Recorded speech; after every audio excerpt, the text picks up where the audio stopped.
There's a man called Chip Conley that I quote quite often when I work with my clients. Chip Conley is a very interesting man. He bought a rundown hotel in San Francisco about 25 years ago, and he then built a hotel chain called Joie de Vivre, which is joy of life, because he wanted to be sure that his hotels weren't just hotels, they were places that gave joy of life. And Amber and I have actually stayed in one of his hotels up on the coast in California. And he then moved on to Airbnb, and then he moved on, became quite a leadership guru, a business guru. And one of the things he says is, be particular about what you count in a business, because what you count really counts. You take notice of what you're counting. But the truth is, he's distorting a much more important statement by an American sociologist, William Bruce Cameron, who in the 1960s wrote a paper, and in the paper he talks about not everything that can be counted counts, and not everything that counts can be counted. And it sounds like a trivial little comment, but it's a very important comment on the interrelationship between quality and quantity, because quality can't really be counted. The moment you count something, you're converting it into quantity. And we know the enormous value of quality, but we see in the Torah, including at the beginning of our Parashat, at the beginning of Bamidbar, we see that counting is important. That there are times that Hashem counts us, and that we count. We're in the middle of Sfirat HaOmer, we're counting. There are times that we count, and counting, it's not just that what you count counts. They count in completely different ways. Both of them are right in a sense. What you count really counts, that's true. Because if you count something, if you monitor something, if you measure something, you keep attention on it. If you want to lose weight or maintain weight, if you don't weigh yourself regularly, you don't stand a chance. Because you need to measure it. You need to measure. If you're trying to manage a business and a budget, you need to measure. You need to keep your eyes on the quantitative measures. But to say that it's only what you count that counts, that clearly isn't so. There are many things that you can't count, and they're terribly important. And there are many things that we do count, and they're not important at all. So we need to be able to work our values into what we count and what we don't count, and we need to be able to understand what the relationship is between the two of them. So it's in the opening posuk really of the Sefer Bamidbar, Su'u et rosh kol adat b'nei Yisrael le'mishpachotam levet avotam, count all the heads of the community of Yisrael according to their families and the house of their fathers, b'mispar shemot, by the number of names, kol zachar, every male, legulgulotam, according to their skulls. Count the heads. And in that statement, we see already the paradox between quantity and quality. That on the one hand, we're told legulgulotam, which is just counting the heads. One of my Rabbeim, Reb Chaim Lifshitz, used to explain in this pasuk, legulgulotam really means just counting them as objects, as things, numbers, just counting their skulls. It's almost a derogatory way of saying that, isn't it? Counting the people and count the skulls. It's just an object. And yet it also says, count the Bnei Israel according to their families, according to the house of their fathers. There's also a whole sense of who these people really are. And the Sforno says, Ki haya az kol echad me'oto hador nechshav bishmo, because each person of that generation was considered by his name, hamoreh al tzurato, which explains his essence, ha'ishiyat, his personal essence, lema'alatam, and his stature and his status, where he comes from, who his family is. This is not just a skull that you're counting. So you've got the sense of the quality of each family and the number of people in each family, and then legulgulotam, count the skull. So you've actually got the two of them together, and they interrelate rather interestingly. So I'm going to learn a medrash with you.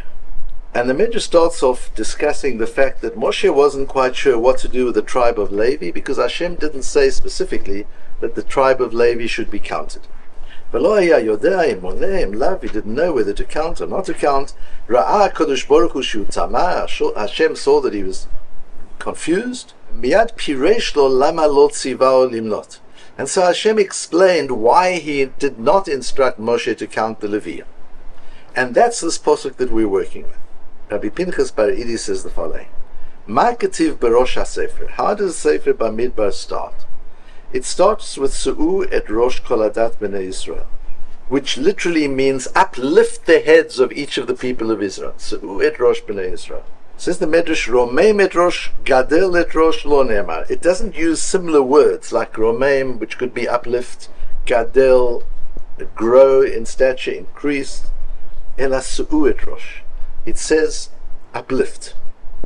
Ke'adam ha'omer lekostinar, which is a little bit strange, says the Medrash. It's like a king might say to the executioner, Savreisha de plan. Take this person, lift this person's head off. What does Hashem mean by the Su'u et Rosh? Kach natan remez. So Hashem is giving a hint in the use of this particular strange word for counting. There's so many words for counting. Limnot, lispor, and leromeim et rosh legadel. All these things are ways of saying it. Hashem chooses to use the word Su'u et Rosh as a hint. Su'u et Rosh she'im yizku ya'alu ligdula, to indicate that whether or not the counting becomes something of value, do they count or don't they, or are they just being counted, is the question. Sometimes something is counted and it just becomes a statistic. And sometimes it's interesting that in English we use those words. He counts. He counts means he's important. As an individual, as a single person. He counts, it matters. Counts means it matters. But if somebody's counted, it's just a number, it's just a statistic. So what is it? So you've got, even in English, you've got these two elements in the comment. Kamad Tema, as it says in the case of the Sarah Mashkim and the Sarah Ofim, the baker and the butler, Yisa Paro et Roshcha ve'eshicha kanecha. Yosef says to the butler, Paro will lift your head and return you to your position. So there you see, lifting the head is one of increased status. But in law yizku, but if the Jews aren't careful, yamutu kula, they will all die. As Yosef says, using exactly the same word, Yisa paro et roshcha, which is exactly the phrase he uses for the Sarah Mashkim. The butler says, Yisa Hashem et roshcha, which means your status will be returned to you. And the baker says, Yisa paro et roshcha, which means me'alecha, your head will be removed from you and you will be hanged on a tree. And Hashem realized the Jewish people were not going to make it, that they were going to lose their heads in the desert. Therefore Hashem said to Moshe, don't count the Leviim in this count, because this counting is about counting, it's about a statistic. It's not about upliftment. They could uplift themselves, and here we have an amazing concept in the Medrash. Whether or not you become a statistic or a person who matters depends on you, not on the counting. So counting means we're part of a system. And the fact is we are part of a system. We've got an ID document, we've got a Tudat Zehut that gets fed into the system, and that makes life simple. Whenever you need anything, you give them your number and they go in, and if they can't spell your name, it doesn't matter. If they can't understand your language, it doesn't matter. You give them a number and your whole life is in front of them on the computer. You're part of a system. But it doesn't make you feel important. It doesn't make you feel, it's not the same as if you imagine you walked into the Misrad HaPnim, you walked into the Department of the Interior and they addressed you by name every time. Before you gave them a number, they recognized you because you're important. If the Prime Minister walks in, they probably don't say, or maybe they do, who knows, but they shouldn't say, what's your ID number? They should kind of get it, but maybe they don't. But that would be chashuv, that would be really important if they were able to recognize you by name. And then you would know you're not just part of the system, you're an individual. So a bureaucracy, a system, diminishes the human being. It makes us small and irrelevant. It makes us a number in a system. It's very dehumanizing. It's so dehumanizing that what did the Nazis do to the inmates? The first thing they did is they convert them into a number. And they do it with prisoners even today. They give them numbers and they stop using their names, because using a person's name gives them a sense of validity and importance and being seen, and they want to break people down. And the way to break a person down is to say to the person in one form or another, you don't count. You're just a number, you don't count. We count you, but you don't count. And that's what they do in a prison. Every night they count the prisoners. And in the concentration camps they count the prisoners. We count you. And counting you means you don't count. Exactly the opposite of what Chip Connolly said. Counting you means you don't count. Says the Medrash, that depends on you. That's what is whether you count or not depends on you. I've often told the story. I don't know if you've heard me talk about it, when I had the opportunity just before a time where I was speaking at the same event that President Nelson Mandela was speaking, and while we were waiting for the room to get ready, they had a room outside, and the two of us were waiting, and we had time alone, and we had some amazing conversation in that short period of time, which I tried to draw out as long as I could. And one of the things he explained to me was on how on his first day, his first night in prison on Robben Island, he had to figure out whether there's anything left that belongs to him. Everything was taken away from him. His entire life was taken away from him. And he sat down and he did din v'cheshbon. He went through his life and he made a list. He made an inventory of everything he ever had. And he crossed them off as he realized, this has been taken away, this has been taken away, this has been taken away. He got to one item on the list and he paused. That item was my dignity. And he paused and he said, I'm not sure they've taken that away from me, because that's up to me. Whether they take everything else they have control, they took away from me, nothing I could do, I'm a prisoner. But my dignity, that's something I can give away or hold, and it's my choice. And he didn't know, and I didn't have the presence of mind at the time to say it's a Mefurish Medrash. That's exactly what this Medrash says. Hashem uses the phrase, and that's why we first are introduced to this idea by Yosef with the butler and the baker. Yisaj, what does it mean? Your head will be uplifted. That means you walk with your head high. That's your choice if you want to walk with your head high or not. If you're just a number, you don't walk with your head high. If you have importance, you walk with your head high. That's your choice. But if your head is too high, then it gets detached from your body. And then you're not alive anymore. Whether you're physically not alive because it's physically detached, or you're conceptually not alive because you're so arrogant that you've lost touch with life. But that's why this term, Yisa et Roshcha, is so fragile and delicate and meaningful.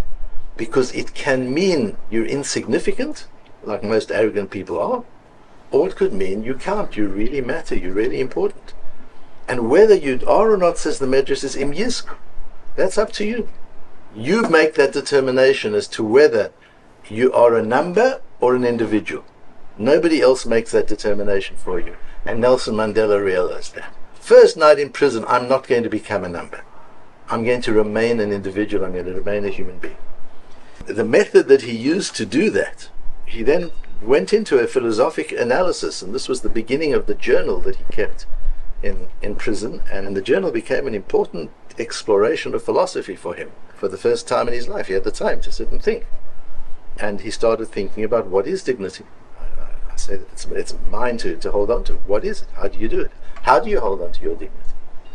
And he came to the most amazing conclusion, which is not in the Medrash, but he must have then gone into the Klei Yokar on the Parsha. Because what he said was, dignity is not about how other people treat you. Because if you allow dignity to be about how other people treat you, then they control it. Then you've given it away. Dignity is about how you treat others. Whether you treat others with dignity or not is what determines. And what does Pirkei Avos say? You must have seen the Pirkei Avos as well. Ezehu mechubad mechabed et abriot. Who is an honorable person? One who gives honor, one who honors others. So who's a dignified person? One who treats others with dignity. And he said, that I'm in control of. Nobody can force me to not treat people with dignity. I'm in control of that. And then he went further with it, and he realized, this perhaps was his most important discovery, was that includes everybody. You can't then pick and choose and say, I'll treat the people I like with dignity, and the people I don't like I won't treat with dignity. That's not dignity. Dignity is kovod habrios. Every human being you treat with dignity. And so he realized that means his jailers as well. He had to treat them with dignity as well. And that's how he conducted his life there. There was a piece that I saw afterwards where his jailers write about how they cried when he was freed.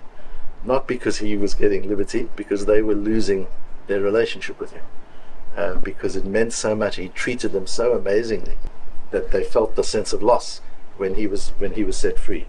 But that was his decision. That was a conscious decision of a man to say, Nesiat Rosh, whether I treat my Yisayat Rosho as walking with a high head, or walking with no head.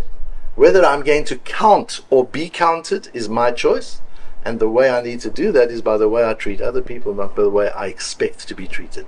I'm a prisoner, I don't expect to be treated in any way at all, but I have choice over how I treat other people.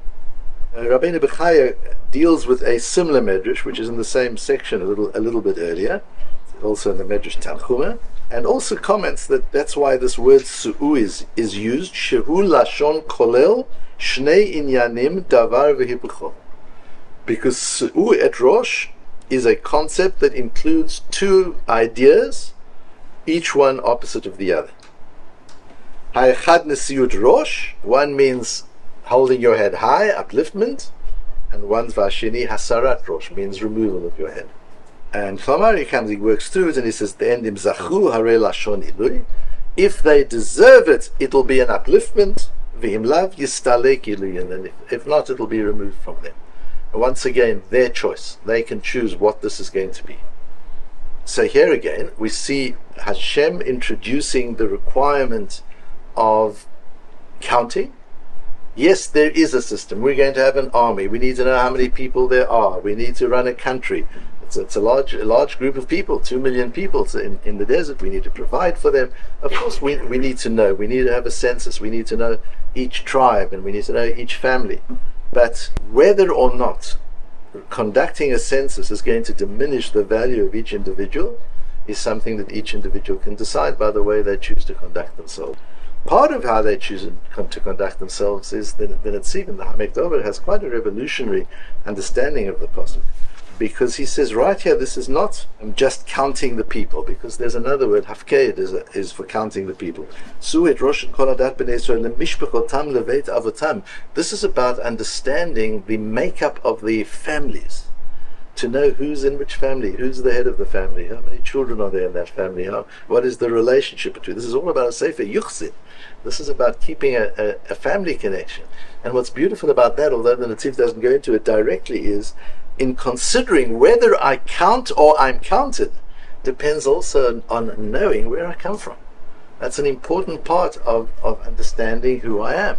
What is my background? Who are my parents? Who are my grandparents? Where do I come from? What Beit Av do I belong to? What community do I belong to? That sense of belonging is important for a sense of individuality. We think sometimes belonging is about being counted, but really belonging is about counting. If somebody says to you, what shul do you daven at? They're not trying to work out the numbers. Are you one of the 400 people at such and such a shul? That's not what they're asking. But by saying what shul you daven at, you're giving a sense of values of what's important to you. Some shuls where the davening is important. There's some shuls where the learning is important. There's some shuls where the social thing is important. Some places where the kiddush is important. So when you say to somebody, where do you daven? You're asking a really important question. And it's quite a tragic thing that today in so many cities in Israel, it's also quite frequent, is that we don't see davening as a place of belonging. Where do I daven? I need a minyan at 6:45 or 7:45, so I go with it, 7:45 minyan. This shul is near me, so I go across the street to the shul that's near me. We're not using association as a form of defining individuality. So we become just loose, floating around. Sometimes I'm at this shul, sometimes I'm at that shul. It's casual. There's no real reason why I'm at any shul. So then, what am I? Who am I? I'm a floating individual. Then I don't count. I'm counted, but I don't count. Count is when you don't come to shul. Somebody says, "Are you okay? What's up? Where are you?" But if you're sometimes there and sometimes you're somewhere else, and then nobody knows where you are in each place that you're not, you don't go to a shul at all, and everybody thinks you're at another shul, then you don't count. Counting is when people feel your absence, and when your choice of where you belong, in terms, and it's not just in terms of that. We're finding, for example, even in business, there's now for the first time, maybe certainly in modern history, there's an expectation from customers, employees, and investors that the companies they're involved with stand for something. People want to define themselves by the companies they're associated with, who they're invested in. There's some investment funds that will only invest in companies that have certain types of values or doing certain things for the environment. And the employees are insisting to know what position does the company hold on this particular social issue. People want to feel they belong to something that stands for something, because it's part of the way they express their sense of belonging. Now that's partially because we've lost the sense of Beit Av. Normally, if you know where you come from as a family, you don't need to define yourself by what supermarket you buy your products at, because you define yourself by your family. But as families have crumbled and we've ceased to really define ourselves by our family, people are starting to look for other ways of defining ourselves from a values perspective. And so, according to the Netziv, so uplift the person, allow the Jewish people to uplift themselves by making them conscious of mishpachotam leveit avotam, that they understand exactly what families they come from, what background they come from, where they belong, where they fit into the whole thing, and that will give them a sense of value and belonging. And then on the idea of numbers, the Klei Yakar takes it a little further. And the Klei Yakar says, on this Kitisa again, he's struggling with the word of Nasol, uplift. Ki mitzad hamispar yenatlem v'yenasem b'yetes sa'et al kol ha'amim asher ein lahem mispar prati. Kemo hakash hazeh she'en derech balagorin liten lo minyan. He says that on the one hand, the Jewish people are counted. There's a quantitative element to the Jewish people. And he says because in terms of our relationship to the Jewish people, this is really interesting because it explains possibly why the non-Jewish world thinks that we are so many more than we are. And you've probably experienced this. I've tried this all over. I've asked educated, sophisticated non-Jewish people in the United States, how many Jews do you think there are? And they'll give a number like 50 or 60 million. How do they come to that? In South Africa, there are 50,000 Jews. They'll give a number like millions. And you say, but how can that be? There are only 3 million white people. How can there be 5 million Jews? Oh, they didn't even think of that. Because the impact is such. So I think through this Klei Yakar one actually understands what it is. And he says because the nations of the world don't have hashgacha pratit. Hashem doesn't watch and monitor and provide reward and punishment to each individual. He treats them more as commodities, as groups. They're races, they're groups, they're nations. And he watches the nations and he watches the groups of people. And so if the non-Jewish world looks at us that way, it feels like there are a lot of us because of the impact that we have in the various different areas in which we excel. But the truth is, the Jewish people don't operate that way. We operate as individuals. And that's why our number can be very small. It doesn't matter because each individual is so much. And he says, Kol ish Yisrael mushgach bifratut. Every single Jewish person is monitored by Hashem as an individual. Ve'afilu echad mehem chashuv k'uma shlema. And Hashem treats each Jew as a species, as an entire nation. That's how carefully he watches each of us. Because that's how he sees each of us. He sees each of us as a nation. And just as he manages the nations of the world, so he manages the Jews as nations, as 14 million nations, or however many we are. And in that sense, I suppose the non-Jewish people who overestimate our numbers are right. Because if each of us is a nation, and there are 50,000 Jews in South Africa, that means 50,000 nations. Each nation is a couple of million people, then that's a lot of people. V'afilu echad mehem sheyipol, and even if a single Jew falls, domeh ki ravu, it feels like it's a nation. It feels like it's a huge number of people. And I thought this was very apt for where we are today. We've had a very, very hard time. We've got to be very careful that we don't start seeing people as numbers. It's all very well to think about, what do I do to make sure I'm not a number? But what Nelson Mandela said is so important. He said, the way I make sure I'm not a number is to make sure I don't see others as numbers. If I start seeing other people as numbers, then I become a number. The only way I can remain an honorable individual is if I see others as human beings, as worlds, as universes, as nations on their own, each single individual. And we've got to remember that afilu echad mehem sheyipol domeh ki ravu. Even one Jewish person we lose. That's Rav, that's huge. And we've got to see people that way. And he goes on to say, and this is the part that I said that Nelson Mandela must have learned from the Klei Yoker. He says, Lohorot shematzadikei harabim. It's the ones who are matzdikei harabim. What does that mean? People who look at others through a lens of righteousness. Kekochavim lo'olam va'ed. Those people are like stars. The people who look at others as important human beings. They're the people who are like stars. And then he goes on to talk about the two conflicting psukim, which the Gemara asks about, where it says, V'haya mispar b'nei Yisrael, the number of the Jewish people is like the sand on the sea, asher lo yimod v'lo yisaper, which it can't be measured and can't be counted. And the Gemara asks, but you've just said number, and now you say can't be counted, so what kind of number can't be counted? And it says the Klei Yoker, it's not really such a great question. כי אצל הקדוש ברוך הוא ודאי יש להם מספר ככוכבים שמוצאים ומכניסם במזכר, כך יש להם מספר להורות שהקדוש ברוך הוא משגיח על כל אחד בפרטות. In Hashem's world, each of us has a number, an individual, unique number. Where each of us count, each of us are counted, and each of us count.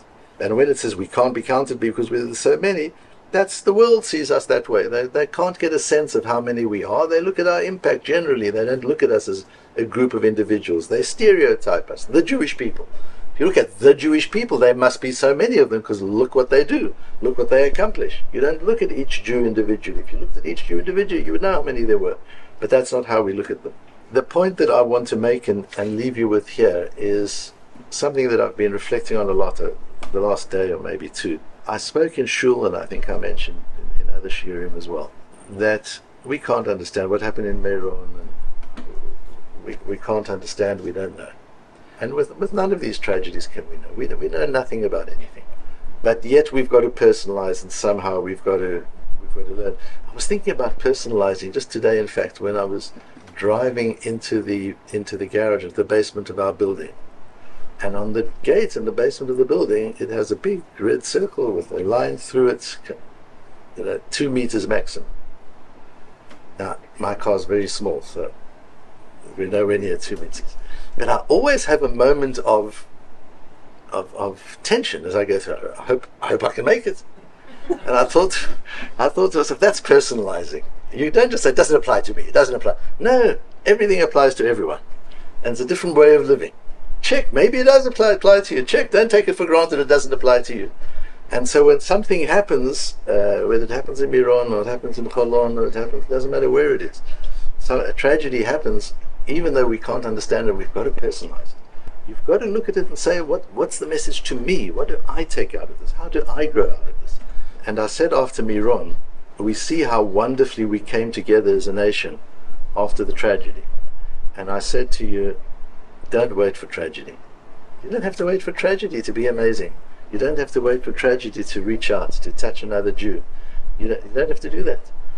You see you're capable of it. Does Hashem really? Are we really saying to Hashem, no, we're going to carry on living our own little selfish lives, and if there's a tragedy, then we'll keep v'ahavta l'reacha kamocha. And we're actually putting Hashem into the situation of having to knock us every little while so as to bring us back. It's not necessary. We can do it without tragedy. And I wonder whether we did. I wonder whether individually, each one of us, actually, after Miron, changed the way we relate to other people. Did we do a Nelson Mandela? Did we say how I define myself is now by how I see others? Am I one of the matzdikei harabim kechochavim lo'olam va'ed?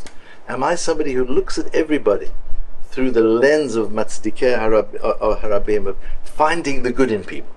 Or am I judgmental and critical? Have I changed the way I look at people? Do I see people that afilu echad mem sheyipol domei kiravu, that in a single individual, I saw it at Miron, yes, 45 people. It was 45 individuals. Each one of those wonderful young people was a gem. Each one was a terrible loss. I felt it then. And a week later, am I still looking at every child, at every person, at every individual, and seeing a world? Seeing a nation of people? Or am I just looking at that numbers, at individuals, and I haven't really changed the way I interact with them? And Hashem has to bring us another clap. So once again we get together and we start taking ourselves through. Do we need another tragedy? Is that what's happening? And I think this is what's important. Hashem tells us, I haven't gone into that aspect of counting, but we've spoken about it many times before, the idea that if you count people, there's the threat of Magefa. That's when there's tragedy. When you treat people as numbers, there's tragedy. How much clearer do we need to be told? And when there's tragedy, we start treating people as individuals. It's completely different.